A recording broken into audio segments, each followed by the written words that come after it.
करें स्टार्ट क्या?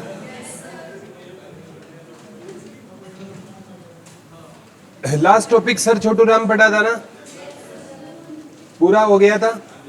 सर छोटू राम का जन्म 24 नवंबर 1881 को गढ़ी सांपला रोहतक में हुआ था। वर्तमान में गढ़ी सांपला का नाम बदलकर सर छोटू राम नगर कर दिया गया है। और सबसे इंपॉर्टेंट है, गढ़ी सांपला में सर छोटू राम की कितने फीट ऊंची प्रतिमा का निर्माण? 64। अनावरण किसने किया था? नरेंद्र दामोदर दास मोदी ने अनावरण किया था। और सर छोटू राम की एक बात याद रखनी है, ए बोले किसान मेरी दो बात मान, एक बोलना सीख और दूसरा दुश्मन को पहचान। और सर छोटू राम है ना, सबसे बात याद रखना, उनका पढ़ाई का खर्चा किस सेठ ने उठाया? सेठ छज्जू राम ने उठाया। सेठ छज्जू राम को कौन सा सेठ बोलते हैं? दानवीर। उनके लिए प्रेम निवास कहाँ बना कर दिया था? घर रोहतक में बनाकर दिया था। घर का नाम क्या था? प्रेम निवास।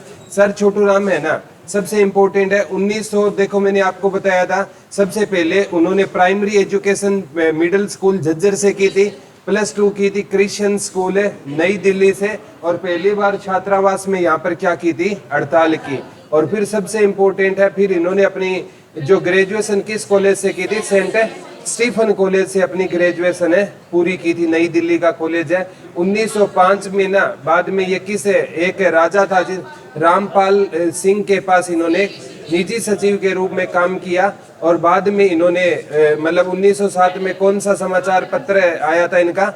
हिंदुस्तान। हिंदुस्तान किस भाषा का था? अंग्रेजी भाषा का था। फिर ये LLB करने कहाँ चले गए थे? आगरा। 1911 में LLB क्या हो गई थी? कंप्लीट। 1912 में इन्होंने वकालत क्या कर दी थी? शुरू। 1913 में जाट हाई स्कूल की स्थापना कहाँ पर की थी? रोहतक में की थी। कब की थी? 1913 में की थी। ठीक है। और फिर फर्स्ट वर्ल्ड वॉर के ये पक्ष में थे। रोहतक से कितने सैनिकों को भर्ती करवाया था? 22,144। 22,144 सैनिकों को भर्ती करवाया था। 1916 में कांग्रेस कमेटी का गठन हुआ, तो उसके अध्यक्ष कौन थे? बनाया गया सर छोटू राम। 1916 से 20 तक किस पार्टी में थे ये? कांग्रेस पार्टी में थे। 1916 में कौन सा समाचार पत्र आया था? जाट गजट। किस भाषा में था? उर्दू। और कैसा समाचार पत्र था? साप्ताहिक था। उसमें इनके लेख भी थे। पाकिस्तान हो गया, बेचारा नौजवान हो गया, ठीक है, और जाट नौजवानों के जीवन जीने के नुस्खे, ठीक है, ये भी हमने पढ़ा था। एक और पढ़ा था शायद, हाँ, ठगी के बाजार की शेर पढ़ा था। उसके बाद हमने पढ़ा था कि 1920 में ना, जब महात्मा गांधी ने असहयोग आंदोलन चलाया, तो ये उसके पक्ष में नहीं थे, इन्होंने कांग्रेस से इस्तीफा दे दिया। 1923 में यूनियनिस्ट पार्टी की स्थापना की। 1924 में जमींदारा लीग की स्थापना की। 1927 में सर की उपाधि मिली। 1927 में राय बहादुर की उपाधि मिली। 37 में सर की उपाधि। 1938 में मार्केटिंग बोर्ड का गठन किया। उन्हीं के प्रयासों से 1934 में कर्जा माफी अधिनियम आया था। 1938 में वो मुफ्त गिरवी मुफ्त जमीन एक्ट आया था। एक कौन सा पंजीकरण एक्ट था? साहूकार पंजीकरण एक्ट था। एक और था इसमें, कृषि उत्पादन एवं मंडी अधिनियम आया। 1940 में व्यवसाय व श्रमिक अधिनियम इनके प्रयासों से पास हुआ। इन्होंने मोरों के शिकार पर प्रतिबंध लगाया। 9 जनवरी 1945 को इनकी मृत्यु हो जाती है। कहाँ होती है? लाहौर में होती है। लेकिन अगर आपसे पूछे ना, सर छोटू राम अपना जन्मदिन किस को मनाते थे? बसंत पंचमी को। ये याद कर लेना, बसंत पंचमी के दिन सर छोटू राम, क्योंकि किसान नेता थे, और बसंत पंचमी का एक अलग महत्व होता है, क्योंकि बेटा जब बसंत आती है ना, तो उस टाइम है ना, नए नए कोपल है ना, वो खिलना क्या हो जाते हैं? शुरू हो जाते हैं। पेड़ों पर दोबारा से है ना पत्ते आने क्या हो जाते हैं? शुरू। लिख लो, इनका जन्मदिन किस दिन होता है? बसंत पंचमी के दिन। नोट डालकर लिख लेना, सर छोटू राम का जन्म किस दिन होता है बेटा? बसंत पंचमी के दिन होता है। सर छोटू राम का जन्म किस दिन मनाया जाता है? तो किस दिन मनाया जाता है? बसंत पंचमी के दिन। किसका जन्म होता है बेटा? मनाया जाता है सर छोटू राम का जन्म किस दिन मनाया जाता है? बसंत पंचमी वाले दिन मनाया जाता है। ठीक है।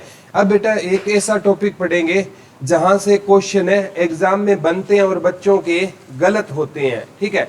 अब एक क्वेश्चन एक होगा और उसके आंसर डबल होंगे, आज हम वो पढ़ेंगे दो उत्तर वाले प्रश्न, ठीक है, जिनमें हमें लगेगा कि ये आंसर ये होना चाहिए लेकिन उसका आंसर अलग होगा। जैसे छोटा का सी है, जींद भी है, छोटा का सी आपका कैथल भी है और छोटा का सी भिवानी भी है, ठीक है। और किस कंडीशन में छोटा का सी कैथल को कहेंगे, किस में भिवानी को कहेंगे। काली कमली वाले का डेरा कुरुक्षेत्र में है, काली माता का मंदिर काल का पंचकुला में है, ठीक है। पहली फिल्म धरती थी, ठीक है। मतलब कुछ इस टाइप के दो उत्तर, मतलब उनके है ना, बच्चे सबसे ज्यादा कंफ्यूज होते हैं, ठीक है। एक जैसे लाल मस्जिद है, एक रोहतक में है, एक रेवाड़ी में है, ठीक है। तो आंसर हेडिंग डाल लो दो उत्तर वाले प्रश्न। कौन सा टॉपिक पढ़ेंगे बेटा? दो उत्तर वाले प्रश्न, ठीक है। ये इंपॉर्टेंट है, यहां से हर एग्जाम में आपसे क्वेश्चन है पूछा जाता है। एक है फुटवियर, ठीक है। जो फुटवियर, क्या बेटा? फुटवियर। फुटवियर है ना, ये आपसे पूछे फुटवियर उद्योग कहाँ का फेमस है? बहादुरगढ़ का। कहाँ का फेमस है बेटा? फुटवियर उद्योग कहाँ का फेमस रहेगा? बहादुरगढ़ का। बहादुरगढ़ कहाँ पर रहेगा आपका? कहाँ पर रहेगा बेटा बहादुरगढ़? झज्जर। और बहादुरगढ़ को क्या कहा जाता है? गेटवे ऑफ हरियाणा कहा जाता है, ठीक है, गेटवे ऑफ हरियाणा। लेकिन एक बार आया था फुटवियर पार्क, फुटवियर पार्क, ये खरखोदा सोनीपत में रहेगा, लिख लो। फुटवियर उद्योग कहाँ का फेमस हो जाएगा बेटा? बहादुरगढ़ का फेमस हो जाएगा, लिख लो। फुटवियर उद्योग कहाँ का फेमस हो जाएगा? बहादुरगढ़ का फेमस हो जाएगा। कौन सा उद्योग बहादुरगढ़ का फेमस है बेटा? फुटवियर उद्योग। लेकिन फुटवियर पार्क कहां पर रहेगा? खरखोदा सोनीपत में रहेगा। कौन सा पार्क रहेगा बेटा? फुटवियर पार्क कहां पर रहेगा? खरखोदा सोनीपत में। कौन सा पार्क रहेगा? फुटवियर पार्क रहेगा। फुटवियर उद्योग कहां का फेमस है? बहादुरगढ़ का। फुटवियर उद्योग कहां का फेमस है? बहादुरगढ़ का, ठीक है। जैसे मैंने बताई थी बेटा, बाटा की चप्पल है ना, ये कहाँ की फेमस रहेगी? फरीदाबाद की। और लिबर्टी कहाँ की फेमस रहेगी? करनाल की। कहाँ की रहेगी? ये सारे आ चुके हैं। हवाई चंपल कहाँ की फेमस थी? हवाई चंपल कहाँ की फेमस थी? महेंद्रगढ़ की। ये तीनों क्वेश्चन है आ चुके हैं। बाटा उद्योग कहाँ का फेमस है? फरीदाबाद का। लिबर्टी उद्योग कहाँ का फेमस रहेगा? करनाल का। और हवाई चंपल उद्योग कहाँ का फेमस रहेगा? महेंद्रगढ़ का। महेंद्रगढ़ की एक बार पूछी गई थी, कौन सी चूड़ियां बेटा? लाख की चूड़ियां। लाख की चूड़ियां कहाँ की फेमस रहेगी? महेंद्रगढ़ की फेमस रहेगी। तो फुटवियर पार्क कहाँ पर रहेगा आपका? खरखोदा में। खरखोदा बेटा कहाँ पर है आपका? सोनीपत में रहेगा। फुटवियर पार्क कहाँ पर रहेगा आपका? खरखोदा सोनीपत में। कौन सा पार्क रहेगा? Footwear park. फुटवियर उद्योग कहाँ का फेमस है? फुटवियर उद्योग फेमस है बहादुरगढ़ का। और पार्क कहाँ पर है? खरखोदा सोनीपत में रहेगा। कहाँ पर रहेगा बेटा? खरखोदा सोनीपत में क्या रहेगा? फुटवियर पार्क रहेगा। एक बार आया था कल्पना चावला तारामंडल कुरुक्षेत्र में। कल्पना चावला तारा मंडल कहाँ पर है बेटा? कुरुक्षेत्र में रहेगा। और कल्पना चावला अनुसंधान केंद्र चंडीगढ़ में है। ये कल्पना चावला अनुसंधान केंद्र कहाँ पर रहेगा? हरियाणा पंजाब की राजधानी चंडीगढ़ में रहेगा। और कल्पना चावला से संबंधित और कोई भी आई चीज ना, वो कहाँ पर रहेगी? करनाल में रहेगी। लिख लो, कल्पना चावला का तारामंडल कहाँ पर रहेगा? कुरुक्षेत्र में रहेगा। कल्पना चावला तारामंडल कहाँ पर रहेगा बेटा? कुरुक्षेत्र में रहेगा। कल्पना चावला अनुसंधान केंद्र कहाँ पर रहेगा? चंडीगढ़ में रहेगा। कौन सा अनुसंधान केंद्र है? कल्पना चावला अनुसंधान केंद्र। और कल्पना चावला से संबंधित और कोई भी चीज पूछे ना, क्योंकि कल्पना चावला का संबंध कहाँ से था? करनाल से था। कल्पना चावला का संबंध कहाँ से था? करनाल। तारामंडल कहाँ पर है इनका? कुरुक्षेत्र में। और कल्पना चावला अनुसंधान केंद्र कहाँ पर रहेगा? कहाँ पर रहेगा? चंडीगढ़ में रहेगा। ये एक बार पूछा गया बेटा, चंडीगढ़ किसके पास है? ऑप्शन में हरियाणा था, तो HSSC ने माना चंडीगढ़ किसके पास है, पंजाब के पास है। वैसे तो हरियाणा पंजाब की राजधानी है चंडीगढ़, लेकिन उसमें क्वेश्चन आया था चंडीगढ़ किसके हिस्से में आता है। ऑप्शन में हरियाणा भी था, पंजाब भी था। HSSC ने क्या माना था, पंजाब। इसीलिए ना हरियाणा है ना अपने जितने भी हेडक्वार्टर है ना पंचकुला शिफ्ट कर रहा है। पंचकुला बिल्कुल अटैच है चंडीगढ़ के, बिल्कुल सीमा कौन बनाता है, पंचकुला बनाता है। तो हरियाणा ने जितने भी अपने ऑफिशियल है ना, जितने भी हेडक्वार्टर वो सारे कहाँ शिफ्ट कर लिए हैं, पंचकुला। इन केस कल को कोई सिचुएशन ऐसी क्रिएट हो तो राजधानी है ना, हो सकता है आने वाले टाइम में कभी विवाद हुआ तो हरियाणा की राजधानी कहाँ शिफ्ट हो सकती है, पंचकुला हो सकती है। पूरे इन्होंने पहले से ये चीजें डिसाइड कर रखी है, ठीक है। तो कल्पना चावला का तारामंडल कहाँ पर रहेगा, कुरुक्षेत्र में। अनुसंधान केंद्र कहाँ पर है, चंडीगढ़ में। और संबंध कहाँ से है कल्पना चावला का, करनाल से रहेगा। कल्पना चावला का संबंध कहाँ से रहेगा, करनाल से रहेगा, ठीक है। इसी प्रकार ना एक बार आपसे क्वेश्चन पूछा गया था हरियाणा की पहली फिल्म, ठीक है। पहली फिल्म में देखो इसमें ना एक होता है पहली सफल फिल्म, ठीक है, और एक होता है पहली सफलतम फिल्म, पहली सफलतम फिल्म। और एक होता है राष्ट्रीय पुरस्कार प्राप्त करने वाली पहली फिल्म, राष्ट्रीय पुरस्कार प्राप्त करने वाली पहली फिल्म। चारों के अलग अलग आंसर है बेटा, ठीक है। पहली फिल्म थी धरती, कौन सी थी, धरती, 1968 में आई थी। पहली सफल फिल्म कौन सी थी, बहुरानी, कौन सी थी बेटा, बहुरानी, ये 1983 में आई थी। पहली सफलतम फिल्म थी चंद्रावल, कौन सी थी बेटा, चंद्रावल, 1984 में आई थी। और राष्ट्रीय पुरस्कार प्राप्त करने वाली पहली फिल्म थी लाडो, ये कब आई थी, सन 2000 में आई थी। ये लिखो, ठीक है। ये चारों क्वेश्चन आ चुके हैं बेटा, लिख लो। हरियाणा की पहली फिल्म कौन सी थी, धरती थी।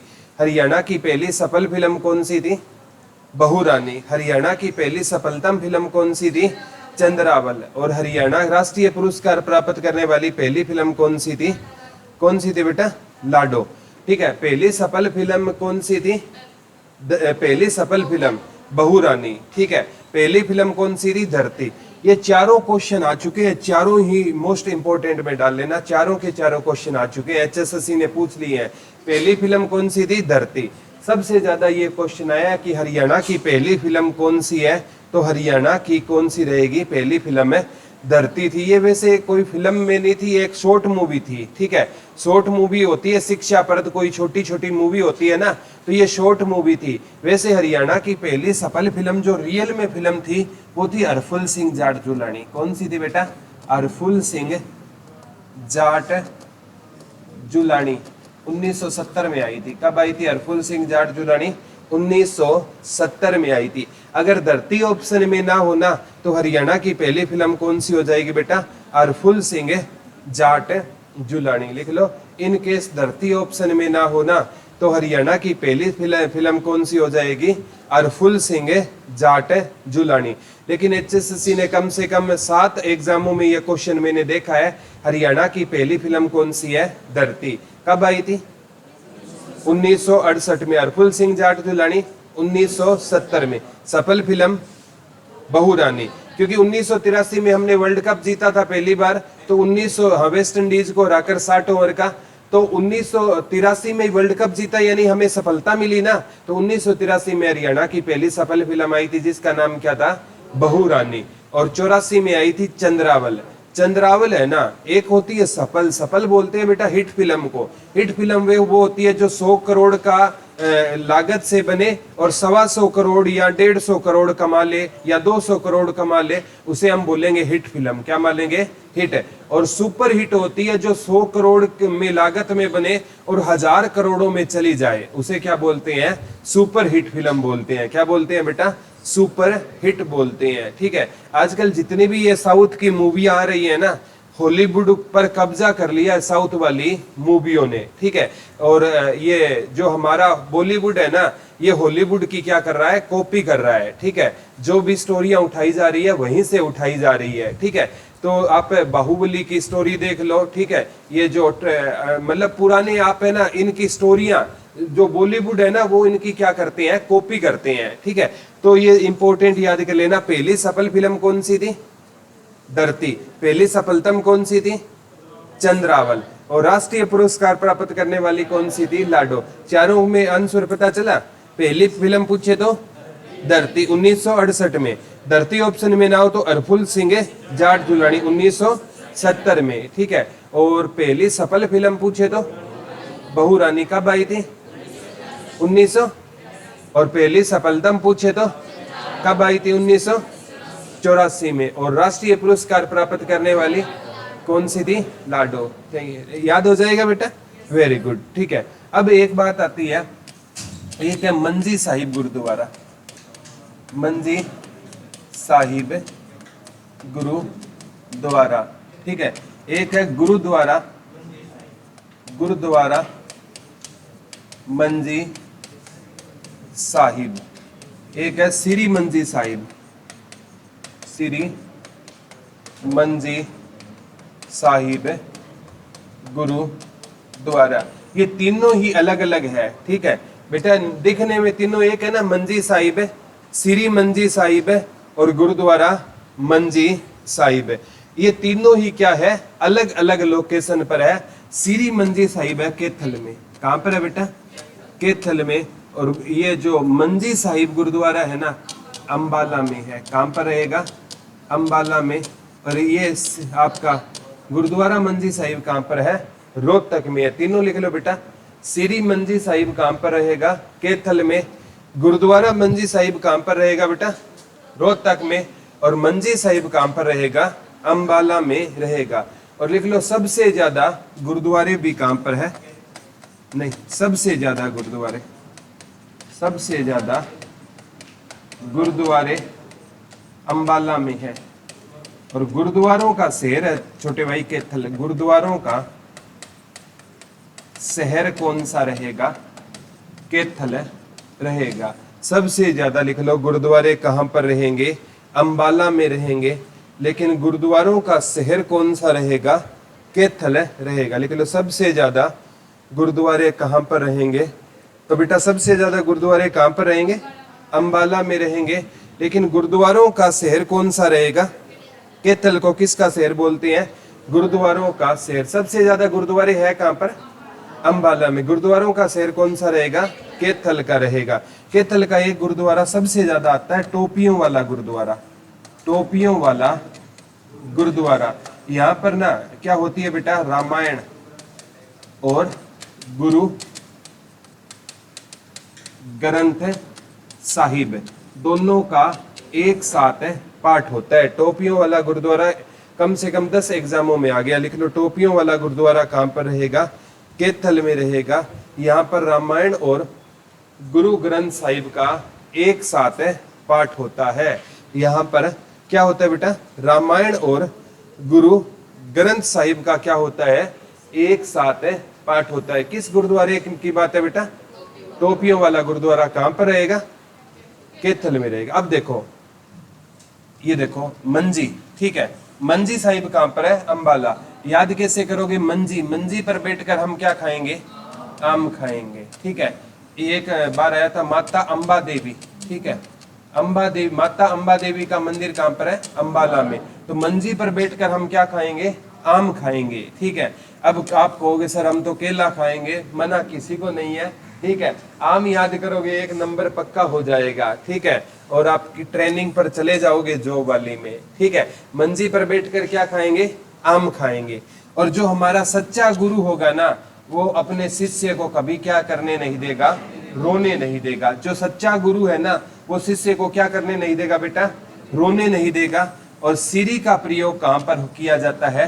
थल पर किया जाता है। हम श्रीमान श्रीमती लगाते हैं, इज्जत के लिए लगाते हैं ना, तो श्री का प्रयोग कहां पर करेंगे? थल पर। गुरु हमें क्या नहीं करने देगा? रोने नहीं देगा। और मंजी पर बैठकर क्या खाएंगे? आम। तो मंजी साहिब कहां पर है? अंबाला में। श्री मंजी साहिब कहां पर है? कैथल में। गुरुद्वारा मंजी साहिब कहां पर है? रोहतक में। याद रह जाएगा ना, वेरी गुड, ठीक है। एक लिख लो छठी नृत्य और एक छड़ी नृत्य, ठीक है। क्या रहेगा बेटा? एक तो कौन सा नृत्य? छड़ी नृत्य। कौन सा नृत्य बेटा? छड़ी नृत्य। एक कौन सा होता है? छठी। एक छड़ी नृत्य हो गया, एक कौन सा हो गया?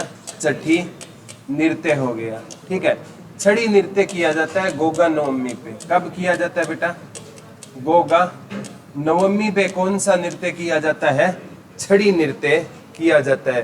किस नवमी पर किया जाता है बेटा? गोगा नवमी पर कौन सा नृत्य किया जाता है?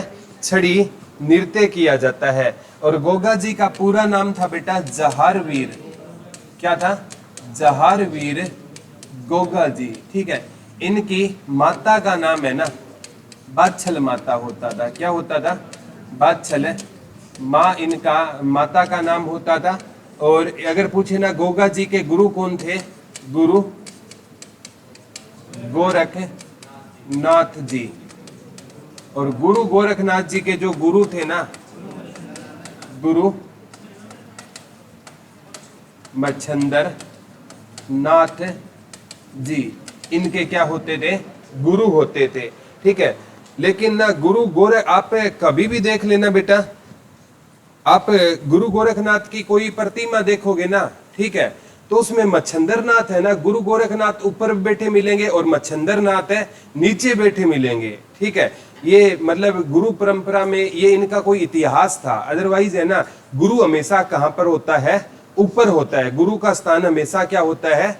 ऊपर होता है। तो गुरु गोरखनाथ के गुरु कौन थे? गुरु मच्छंदर नाथ होते थे। कौन होते थे? गुरु मच्छंदर नाथ होते थे। ठीक है, तो याद कर लेना बेटा, जो गोगा जी एक बार आया था, गोगा जी हमारी किससे रक्षा करते हैं? ये कम से कम 10 बार आ गया। किससे रक्षा करते हैं? सांप से। और इनका वाहन कौन सा घोड़ा रहेगा? नीला घोड़ा रहेगा। गोगा जी का वाहन कौन सा घोड़ा रहेगा? नीला घोड़ा रहेगा। गोगा जी का वाहन कौन सा घोड़ा रहेगा? नीला घोड़ा। माता का नाम क्या है? बादछल। माता के नाम से क्वेश्चन बनता है। ठीक है, जैसे हम पढ़ते हैं ना, यमुना नदी को क्या कहते हैं?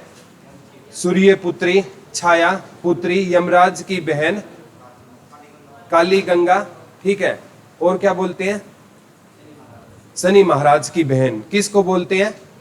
यमुना नदी को। गंगा का संबंध हरियाणा से नहीं है। ठीक है, फिर भी हम बाण गंगा तीर्थ पढ़ते हैं, हरियाणा में है, कुरुक्षेत्र में। लेकिन वैसे गंगा नदी का संबंध हरियाणा से नहीं है। गंगा गंगोत्री उत्तराखंड से निकलती, हरियाणा में गंगा नदी नहीं बहती। हरियाणा में केवल यमुना नदी बहती है, और जो गंगा की सहायक नदियों में से मानी जाती है। ठीक है, तो छड़ी नृत्य कब होगा बेटा? गोगा नवमी पर। और छठी नृत्य होता है जन्म के कौन से दिन होता है बेटा? छठे दिन होता है। और उस दिन उबले हुए चने और गेहूं बांटी जाती है। पेपर में आता है, उसे क्या कहते हैं? बाकली। आया था, बाकली किसको बोलते हैं? उबले हुए चने और गेहूं को क्या बोला जाता है? बाकली। पेपर में यह क्वेश्चन आया था, बाकली कब बांटी जाती है? छठी नृत्य पर बांटी जाती है। लिख लो, बाकली उबले हुए गेहूं और चने को क्या कहा जाता है? बाकली बोलते हैं। और बाकली कब बांटी जाती है? छठी नृत्य पर। छठी नृत्य कब होता है बेटा? बच्चे के जन्म के छठे दिन होता है छठी नृत्य। और इस छठी नृत्य में ना जरूरी नहीं है बेटा, चाहे लड़का हो चाहे लड़की हो। ठीक है, जैसे वो पीलिया नृत्य होता है ना, पीलिया तो होता है पुत्र रत्न की प्राप्ति पर। कब होता है बेटा पीलिया नृत्य? पुत्र रत्न की प्राप्ति पर होता है। लेकिन ये जो आपका छठी नृत्य है ना, इसमें ना किसका जन्म हो, चाहे लड़के का जन्म हो चाहे किसका जन्म हो बेटा, लड़की का जन्म हो, कौन सा नृत्य होगा? छठी नृत्य होगा। समझ पा रहे मैं क्या कह रहा हूँ? छठी नृत्य कब होता है? गोगा नवमी पर। और छठी नृत्य कब होता है?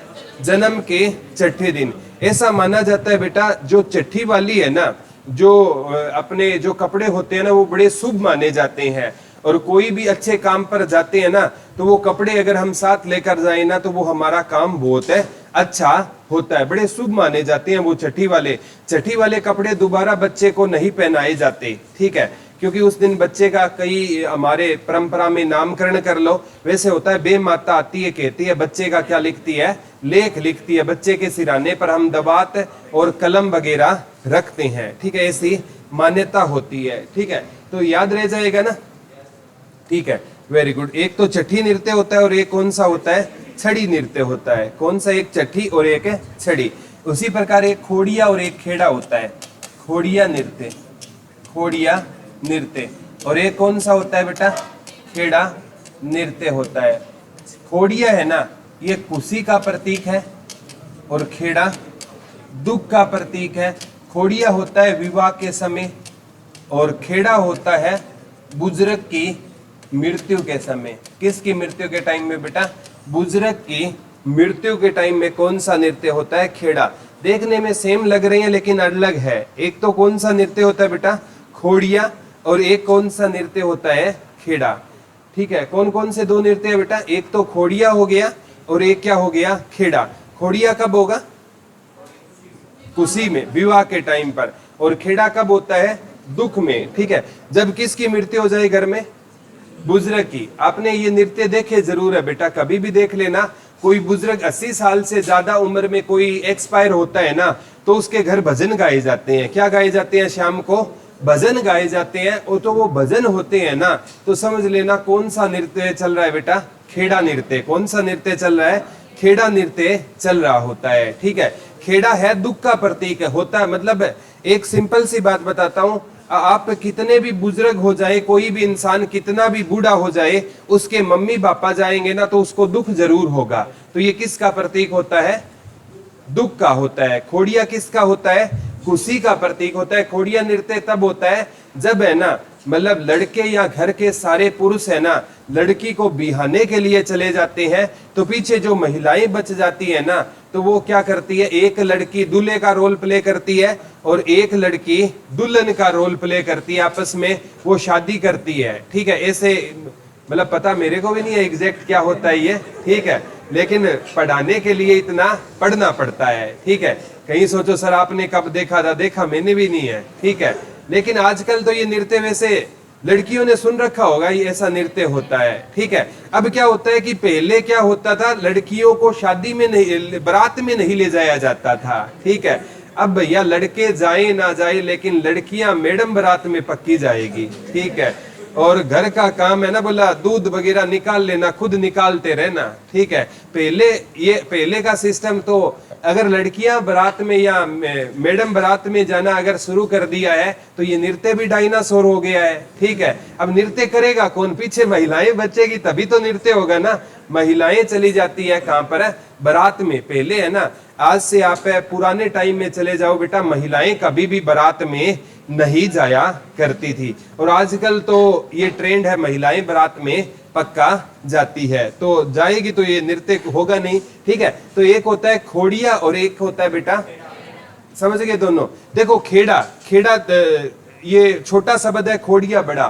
तो खुशी इंसान को क्या चाहिए, ज्यादा, और दुख क्या चाहिए, कम। छोटा दुख, बड़ा खुशियां। ठीक है, याद हो जाएगा ना, खोड़िया खेड़ा। कंफ्यूज तो नहीं होगे बेटा, खेड़ा किसका प्रतीक होगा, दुख का। खोड़िया किसका प्रतीक होगा, खुशियों का प्रतीक होगा। याद रह जाएगा ना, कोई डाउट तो नहीं है बेटा। खेड़िया और खोड़िया और खेड़ा में कंफ्यूज तो नहीं होगे ना कभी। ठीक है, ये दोनों मतलब नृत्य रहेंगे। एक कौन सा रहेगा, खोड़िया, और एक कौन सा रहेगा, खेड़ा। एक कौन सा है, चट्टी, और एक कौन सा है, छड़ी।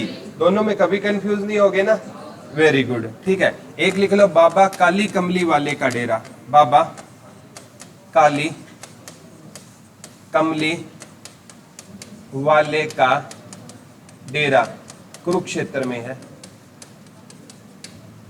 और माता काली का मंदिर कालका में है। कहां पर है बेटा, कालका में है। ठीक है, माता किसका मंदिर रहेगा बेटा, माता काली माई जी का मंदिर कहां पर रहेगा, कालका पंचकुला में रहेगा। काली कमली, ठीक है, काली कमली वाले का डेरा कहां पर रहेगा, कुरुक्षेत्र में रहेगा। और माता काली माई का मंदिर कहां पर रहेगा, कहां पर रहेगा बेटा, कालका पंचकुला में रहेगा। कहां पर रहेगा, कालका पंचकुला में रहेगा। ठीक है, देखो सुगर सिटी, सुगर सिटी ये है हमारी रोहतक और पलवल। ठीक है, रोहतक और पलवल। और सुगर यानी गन्ना होता ज्यादा कहां पर है, यमुना नगर में। ठीक है, दोनों लिख लो बेटा। गन्ना यमुनानगर में ज्यादा होता है, लेकिन हमारी शुगर सिटी कौन सी रहेगी? पलवल और रोहतक, दोनों लिख लो, आ चुका है। हमारी शुगर सिटी कौन सी रहेगी बेटा? पलवल और रोहतक। लिख लो, हमारी शुगर सिटी कौन सी रहेगी? पलवल और रोहतक रहेगी। लिख लो, हमारी शुगर सिटी कौन सी रहेगी बेटा? पलवल और रोहतक। पलवल और रोहतक कौन सी सिटी है हमारी? शुगर सिटी रहेगी। पलवल और रोहतक कौन सी सिटी है बेटा? हमारी शुगर सिटी है। लेकिन ये शुगर ज्यादा कहां पर होता है? यमुनानगर में। गन्ना ज्यादा कहां पर होता है? यमुनानगर में। इसी प्रकार है ना, देखो बेटा, city of cotton, city of cotton, ये बहुत बार आया। सिटी ऑफ कॉटन क्या रहेगा हमारा? पलवल। शुगर सिटी भी पलवल किसके साथ है? रोहतक के साथ है। City of cotton Palwal. लेकिन कॉटन यानी कपास, कपास सबसे ज्यादा कहां पर होती है? सिरसा में क्या होती है? कपास। और कपास की सबसे बड़ी मंडी, वेरी गुड, कपास की सबसे बड़ी मंडी कहां पर लगती है?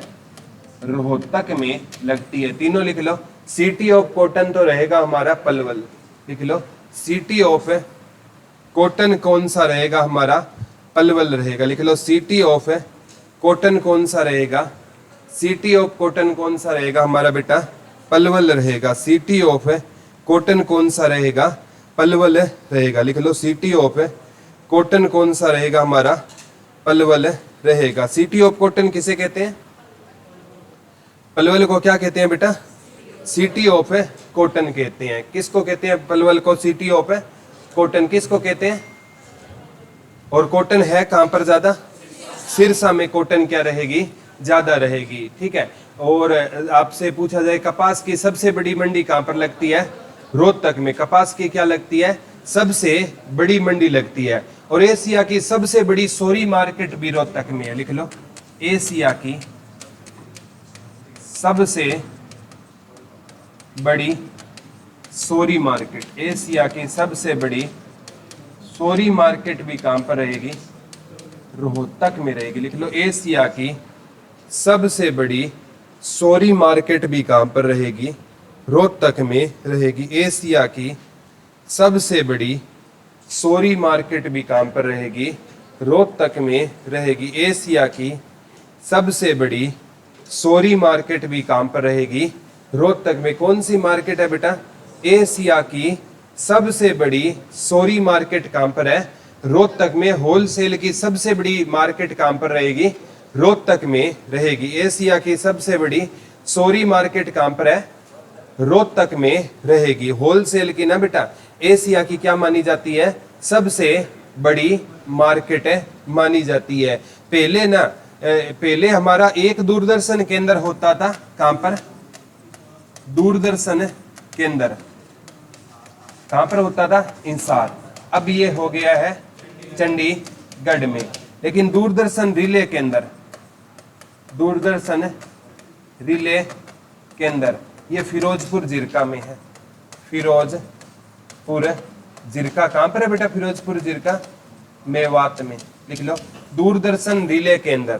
अभी हरियाणा में लिख लो, एक भी दूरदर्शन केंद्र नहीं है। लिख लो, वर्तमान में हिसार वाला चला गया बेटा चंडीगढ़। लिख लो, हरियाणा में वर्तमान में एक भी दूरदर्शन केंद्र नहीं है। लिख लो, हरियाणा में आकाशवाणी केंद्र है बेटा हरियाणा में 3। आकाशवाणी केंद्र कितने रहेंगे हरियाणा में? 3 रहेंगे। आकाशवाणी केंद्र हरियाणा में कितने हो जाएंगे? आकाशवाणी केंद्र कितने हो जाएंगे? 3। पहला बना था 8 मई 1976 को। कौन सा बना था? रोहतक बना था। ठीक है। एक आकाशवाणी केंद्र है आपका कुरुक्षेत्र में और एक है आपका हिसार में। ठीक है। तो आकाशवाणी केंद्र कितने हैं हरियाणा में? 3। और दूरदर्शन केंद्र हरियाणा में कितने हैं? एक भी नहीं है। आकाशवाणी केंद्र कितने हैं बेटा? 3 है। आकाशवाणी केंद्र कहां कहां पर है? रोहतक में, कुरुक्षेत्र में, हिसार में। पहले हिसार हरियाणा का एकमात्र ऐसा जिला था जिसमें आकाशवाणी केंद्र भी था और दूरदर्शन केंद्र भी था। दूरदर्शन का रिले केंद्र कहां पर रहेगा? फिरोजपुर जिरका। फिरोजपुर जिरका कहां पर रहेगा? मेवात। और हरियाणा का ना पहला चल न्यायालय, लिख लो हरियाणा का पहला चल न्यायालय। चल न्यायालय को बोलते हैं बेटा मोबाइल कोर्ट। हरियाणा का पहला मोबाइल कोर्ट भी कहां पर खुला था? मेवात में खुला था। लिख लो हरियाणा का पहला चल न्यायालय। हरियाणा का पहला मोबाइल कोर्ट कहां पर खुला था? तो हरियाणा का पहला मोबाइल कोर्ट कहां पर खुला था बेटा? मेवात में खुला था। मैं से मोबाइल और मैं से मेवात। हरियाणा का पहला मोबाइल कोर्ट कहां पर खुला था? मेवात में खुला था। कहां पर खुला था? मेवात में खुला था। मोबाइल कोर्ट वो होते हैं बेटा जब अदालत आपके घर पर लगती है, यानी गांव में वो कोर्ट, गांव में ना एक न्यायाधीश आ जाता है, एडवोकेट आ जाते हैं, वो गांव में ही क्या सुनाते हैं? फैसले सुनाते हैं। आने वाले टाइम में देख लेना मोबाइल कोर्ट चलेगी, ठीक है। मतलब है ना जज है ना वो गांव में आएंगे, एक दिन डिसाइड कर लेंगे और उस गांव के सारे जितने भी वो मामले हैं ना वो वहीं बैठकर शॉर्ट आउट करेंगे। न्यायाधीश आ गया तो क्योंकि मामले है ना हमारे जाते हैं डिस्ट्रिक्ट कोर्ट में, स्टार्टिंग में मामले कहां जाएंगे? और डिस्ट्रिक्ट कोर्ट से जाते हैं। अगर डिस्ट्रिक्ट कोर्ट से सोल्व ना हो तो हाई कोर्ट, हाई कोर्ट से ना हो तो सुप्रीम कोर्ट, और कुछ मामलों में राष्ट्रपति के पास है जाता है, जैसे मृत्युदंड हो गया या कुछ और मामले हैं जिसपे पास राष्ट्रपति के पास अधिकार होता है। सबसे पहले मामला जाता है बेटा गांव में सरपंच के पास, सरपंच से सॉर्ट आउट ना होना तो डिस्ट्रिक्ट कोर्ट के पास, डिस्ट्रिक्ट कोर्ट्स में सॉर्ट आउट ना हो तो हाई कोर्ट, और हाई कोर्ट के बाद है सुप्रीम कोर्ट। सुप्रीम कोर्ट अंतिम न्यायालय माना जाता है। याद रह जाएगा ना। हाई कोर्ट के फैसले को भी बदलने की पावर रखता है सुप्रीम कोर्ट, और सुप्रीम कोर्ट के केवल एक मृत्युदंड के फैसले को ना आजीवन कारावास में बदल सकता है राष्ट्रपति। ऐसा हुआ नहीं है कि राष्ट्रपति ने सुप्रीम कोर्ट के फैसले के बाद मृत्युदंड को माफ किया, लेकिन इनके पास क्या होती है बेटा? पावर होती है। बहुत से क्रिमिनल ने ना राष्ट्रपति के पास है गुहार लगाई है, लेकिन आज तक किसी राष्ट्रपति ने उनके मृत्युदंड को माफ है नहीं किया। ऐसा कोई केस ही नहीं आया कि राष्ट्रपति ने किसी का मृत्युदंड माफ किया हो, ठीक है। लेकिन उनके पास क्या होती है बेटा? पावर होती है, ठीक है। एशिया की सबसे बड़ी सॉरी मार्केट कौन सी रहेगी? रोहतक रहेगी, ठीक है। और दूरदर्शन केंद्र कहां पर है बेटा? पहले हिसार में होता था, अब कहां पर है? चंडीगढ़। और दूरदर्शन का रिले केंद्र कहां पर रहेगा? फिरोजपुर जिरका। फिरोजपुर जिरका कहां पर रहेगा आपका? मेवात में रहेगा। कहां पर रहेगा? मेवात में, ठीक है। लिख लो पंचवटी मंदिर पलवल में है। पंचवटी मंदिर कहां पर है बेटा? पलवल में है। लेकिन पंचमुखी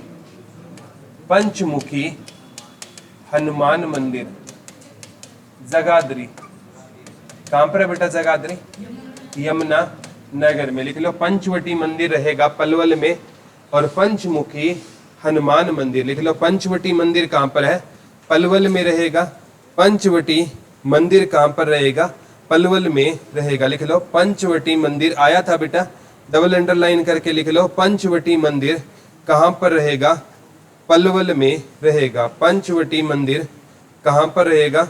तो पंचवटी मंदिर कहां पर रहेगा बेटा?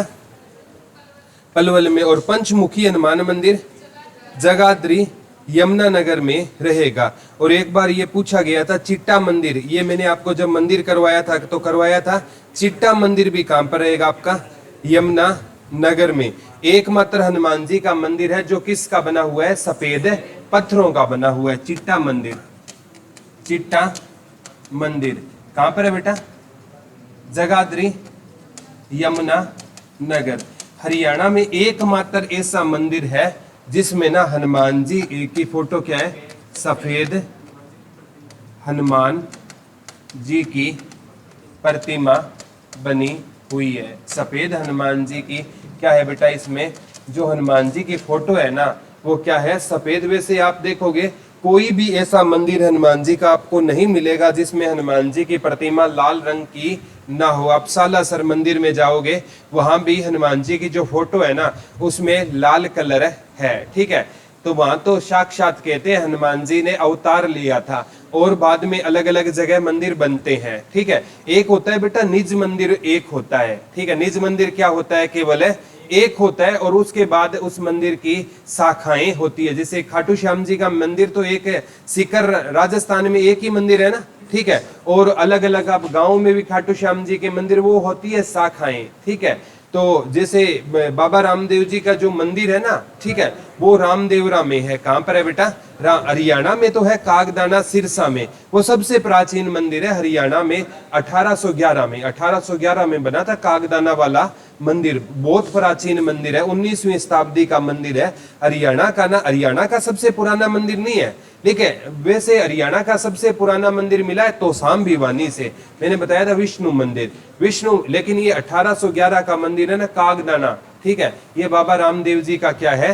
पुराना मंदिर रहेगा। किस शताब्दी का है? 19वीं शताब्दी का। 1811 में तो देखो, आजाद तो 1947 में हुए है ना, तो 1811 से देखो कितना पुराना मंदिर रहा होगा, ठीक है। तो सफेद हनुमान जी की फोटो कहां पर लगी हुई है? जगाधरी यमुनानगर। पंचवटी मंदिर कहां पर है?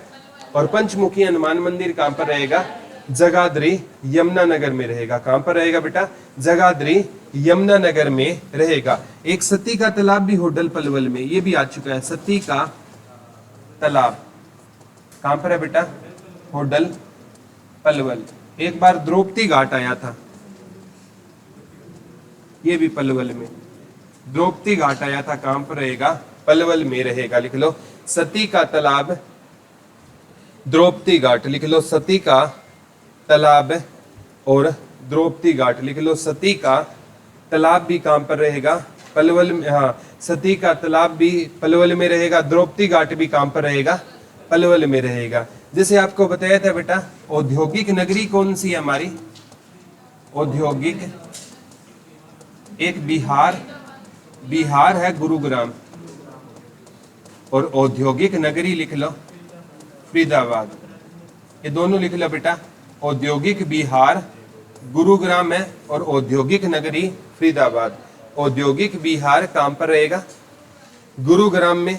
और औद्योगिक नगरी कौन सी रहेगी बेटा?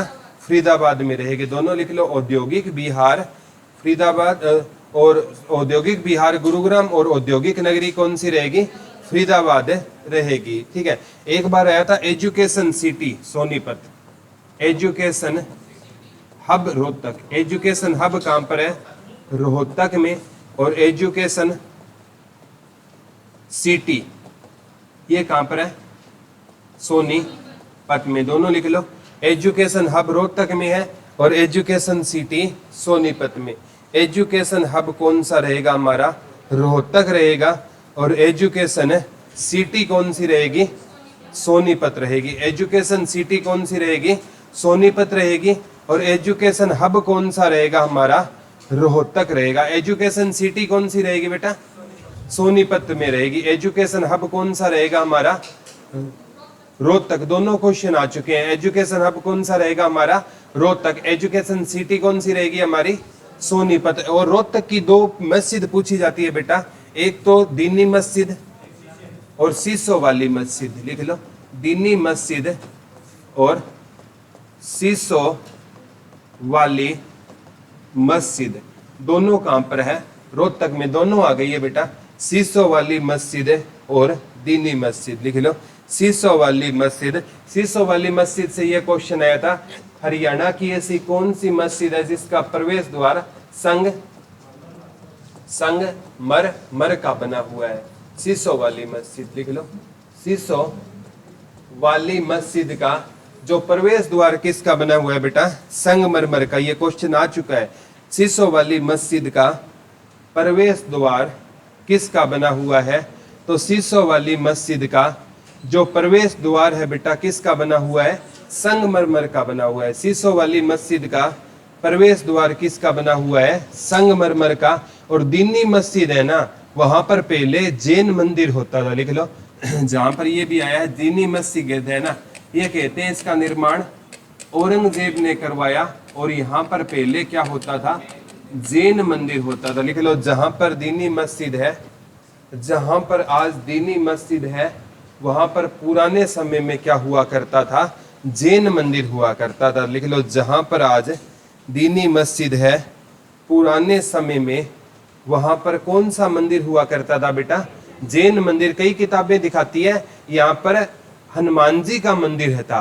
हनुमान जी का नहीं था। मैं बताता हूँ क्यों बोलते हैं, क्योंकि जैन धर्म के जो वास्तविक संस्थापक थे वो थे महावीर, ठीक है, महावीर स्वामी, ठीक है। वैसे जैन धर्म के संस्थापक तो थे बेटा ऋषभदेव, वास्तविक संस्थापक कौन थे, महावीर स्वामी। और महावीर किसको कहा जाता है, हनुमान जी को। तो वो इस हिसाब से किताबें बताती है, यहाँ पर हनुमान मंदिर था, यहाँ पर हनुमान मंदिर नहीं था, यहाँ पर जैन मंदिर था। और जैन मंदिर के, जैन धर्म के वास्तविक संस्थापक कौन थे, महावीर स्वामी। तो इसको महावीर के कारण किससे जोड़ा जाता है, हनुमान जी से जोड़ा जाता है। लिख लो, जहां पर दीनी मस्जिद है ये आ चुका है। पुराने टाइम में कौन सा मंदिर होता था, जैन मंदिर होता था। डब इंपोर्टेंट में डाल के लिख लेना, जहां पर आज दीनी मस्जिद है पुराने टाइम में कौन सा मंदिर होता था, जैन मंदिर होता था। और इस जैन मंदिर को तुड़वाया किसने था बेटा, औरंगजेब ने, ठीक है। अब आप कभी भी देख लेना, मंदिर और मस्जिद है ना सेम होते हैं, ठीक है। मंदिर भी गुम्बद के आकार का होता है बेटा, और मस्जिद भी किस आकार की होती है, गुम्बद के आकार की होती है। हम बड़ी आसानी से मंदिर को क्या बना सकते हैं, मस्जिद बना सकते हैं, और मस्जिद को बड़ी आसानी से क्या बना सकते हैं, हमें मंदिर बना सकते हैं। तो मुसलमानों ने क्या किया, जब भारत में ये आए ना, जो ये सुन्नी मुसलमान थे जो हिंदुओं से नफरत किया करते थे, तो उन्होंने क्या किया, जितने भी मंदिर है ना उनको तुड़वाने की बजाय उनको किसका रूप दे दिया, मस्जिद का रूप है दे दिया, ठीक है। बहुत से मंदिर थे जिनको किसका रूप दे दिया, मस्जिद का। ये आगरा का जो ताजमहल है ना बेटा, यहाँ पर कहते हैं पुराने टाइम में शिव मंदिर होता था। क्या होता था यहाँ पर, शिव, ये पुरानी कथाएं हैं कि यहाँ पर क्या होता था, शिव मंदिर हुआ करता था। यहाँ तक समझ आ गया बेटा, यहाँ से आगे हम कल पढ़ेंगे। Thank you.